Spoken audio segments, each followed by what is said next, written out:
You'll probably notice I've got a bit of a red face, and the reason is I've attempted to record this video now on a couple of occasions and have become a little bit overwhelmed with emotion. So if I do get emotional, if I do get a bit teary during this video, it's because it's something that's very personal to me, but I hope that it will be beneficial to some people. So I really do want to share my story, my experiences, and retrospectively what I learned from the situations that I found myself in.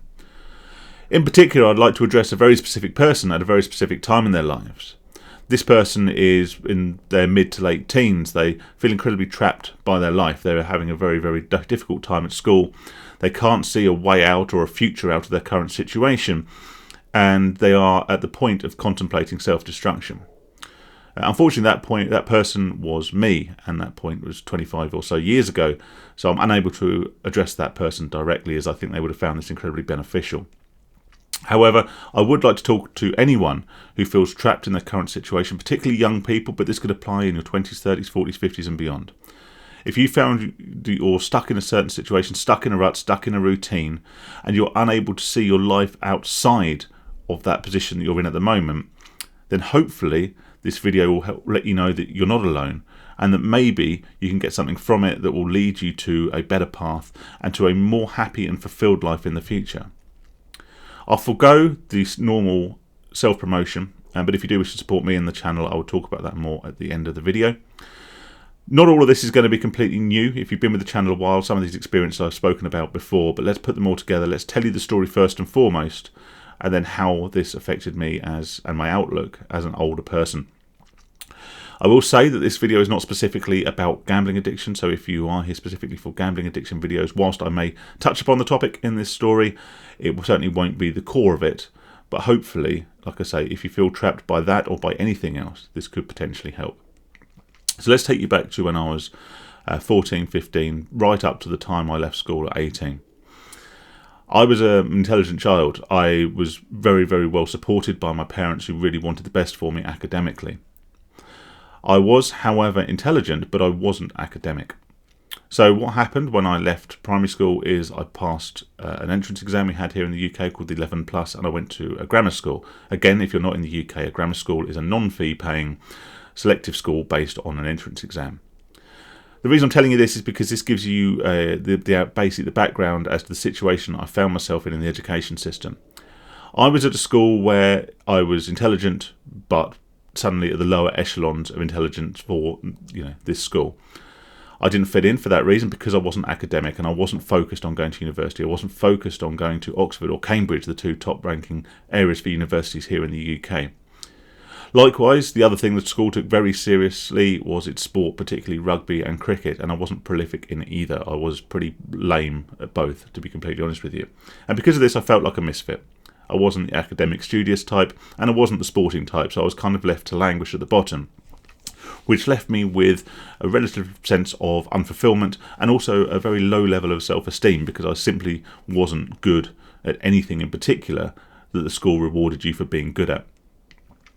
And as such, I became a sitting duck, I assume, for bullies. I was bullied quite prolifically from the age of around 14 or 15 right through to the age of 18, which I think actually is probably quite old for being bullied at school, but I continued on to the sixth form there, again because I figured that it would help my career progression in the future, having this particularly prestigious school on my CV. As it turns out, it meant precisely the sum total of fuck all, and so if I could go back and tell my 11-year-old self, something, I would say don't do it to yourself. But anyway, I digress. By the time I had the opportunity to leave school, I had experienced severe depression, and I'm not speaking on a clinical level here. I was very, very depressed. My life involved getting up every day, going to school, knowing that I was going to be faced by bullying, that I was going to be faced by underachievement, I was going to be faced by a complete lack of fulfillment, and then the only respite I had was at weekends, which was effectively just going to be a countdown until Monday. I felt incredibly low. I didn't have any friends outside of school. I didn't partake really in any activities outside of school. And it was the only time in my life and the only period of my life where self-destruction felt like an actual viable option and the only escape I could see from the situation I was in. Now, anyone who follows the channel will see that I shared a photo recently of me standing on a door with an earpiece in. Now, this would be where my life began to change. Now, of course, it had trials and tribulations after this point, but we've spoken about them relentlessly. When I left school, whilst 99% of my year at sixth form went off to universities, mostly high-rated, high-ranking universities to do quite prestigious degrees, I took myself from my location in Essex down to the south coast, and I got my door supervisor's license, which is basically the license you need to work on the doors of bars and clubs and all the rest of it. This was the start of the change of the rest of my life. All the things that I believed I was, all the things that the bullies and the school had told me that I was, were suddenly completely irrelevant. I had zero self-esteem. I had been told by the bullies that I was worthless. I'd been told by the school that I was academically worthless and rubbish at these sports that for some reason they pinned so much importance on. Because of that, I felt that I wasn't good at anything. I didn't have any friends. I had no confidence. And as for my romantic life, at the point of a boy's life where, let's face it, all you have on your mind is girls or boys, if that's your thing, I had no success because I didn't have the confidence to talk to them. I had spots, I had glasses, I had crooked teeth. I'm painting a pretty bleak picture of teenage Phil here, but that's how I felt.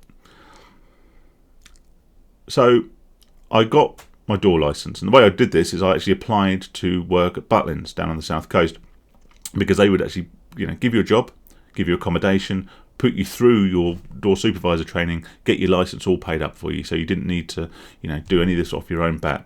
I'd have someone there waiting for me to move to. So I did. I ran away, and I was desperately sad to leave my parents behind because they've always been incredibly supportive of me, but I wasn't sad to be leaving everyone else in my life behind. The bullies, the school, my situation, my lack of other friends, my lack of female interest, all the rest of it, my lack of hobbies or clubs or anything like that. So I moved away, and I got there, and I arrived at my accommodation, and my God, it was my whole living space was probably 2/3 of the size of this conservatory, if that. It was bleak. It was horrible. It was a shared bathroom. It was just the most disgusting place I'd been, and I've been in some sort of smallish locked rooms before, shall we say. And I loved it.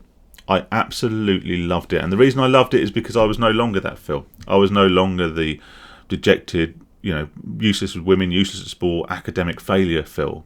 I wasn't the one that was being bullied for X, Y, Z every single day of my life. I was just Phil. That's all anybody knew about me. And the day that I arrived, I was called up. They weren't supposed to, because I think it was illegal because I wasn't licensed. But anyway, I was called up because they were short on staff that day, and they said, "Can you come and help out in the bars?" And I did, but I didn't have any uniform, so they said, "All right, that's fine. Go and see this guy called Rhino," which immediately put a bit of fear in my soul.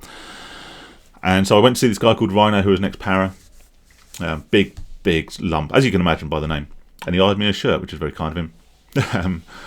And I went and worked on a door of a bar, straight from higher echelon secondary education, surrounded by highly academic people, all off to universities of Oxford and Cambridge. There I was with a shirt ironed by a guy called Rhino, standing on a door, chatting to people who didn't know me from Adam. And I was free.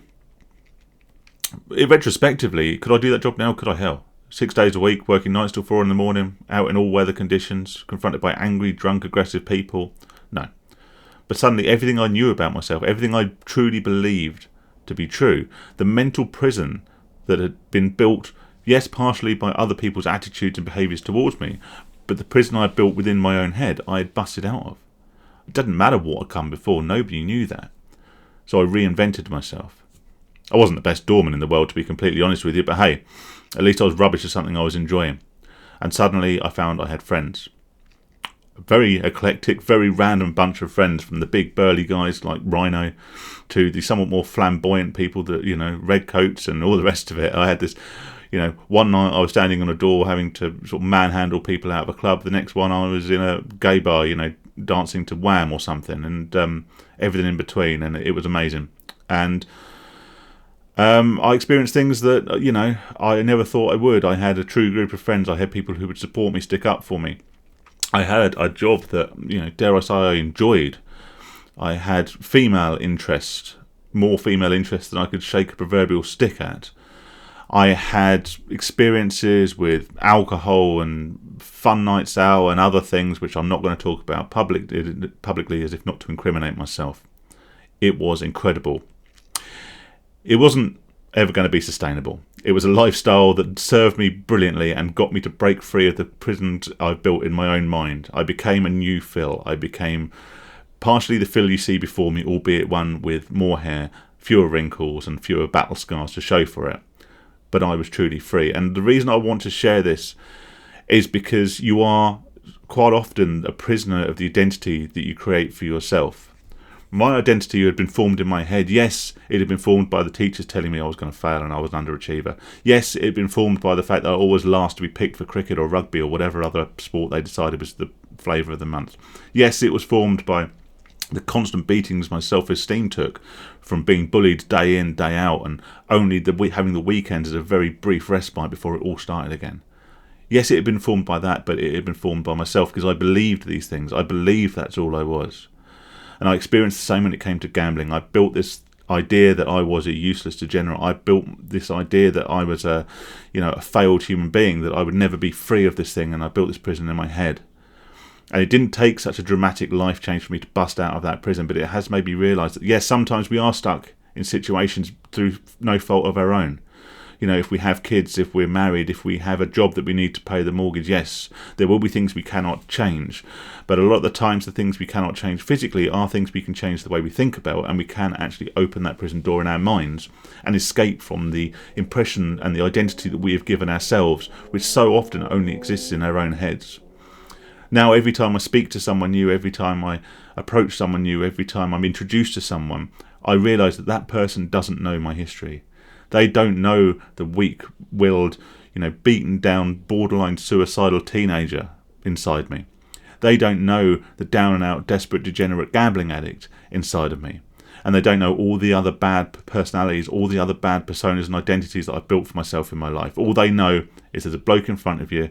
He's in his 40s, he's got glasses, he's going bald, but his name's Phil.